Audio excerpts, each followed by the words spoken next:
In Sri Lanka, water-soaked mattresses and piles of ruined furniture lined the streets, revealing the devastation left by the late November cyclone. In Colombo's Gathatua, almost every household was affected, and Suchi began helping flood-affected families restore their homes in early December.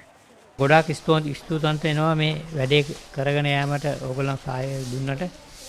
මාගේ නිවස සහ මේ අවට තියෙන නිවාස දෙක තුනක මෙම ව්‍යාපාරය කර්තව්‍ය කරනවට. ඒ වගේම මේ සුනාමි වෙලාවේ මටත් ඇවිල්ලා මගේ යාළුවෝ ගෙදර ක්ලීන් කරලා දුන්නා. ඉතින් මටත් ඒ වෙලාවේ ගොඩක් සතුටු හිතුණා. ඒ කියන්නේ මට ඒක කරගන්න බැරුව හිටි. මම හිතනවා අද අපි ක්ලීන් කරපු ගෙදර අයටත් ඒ වගේම සතුටු හිතෙන්නේ නැති කියලා අපි ඒ කරපු උදව්ව නිසා. Recognizing the family's helplessness, Suchi worked with the Sri Lanka Scout Association to help them restore their homes. මේකට නම් අපි කොහොම ස්තුති කරන්න බැරි දන්නේ නැහැ.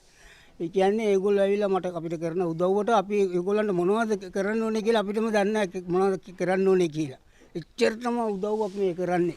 ඒකත් එක්ක ඒගොල්ලන්ගේ දුන්න සහයෝගයේ ක්ලීනින් වලට තිබ්බ උනන්දුව සහ ඒක ඒගොල්ලන් මේ අවතරෙන්පත් වන්ට මේ කියන්නේ ෆ්ලඩ් එකකින් එෆෙක්ට් වෙච්ච කට්ටියට දුන්න සහයෝගය.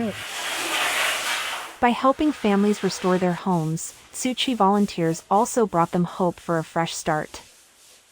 ITV reports.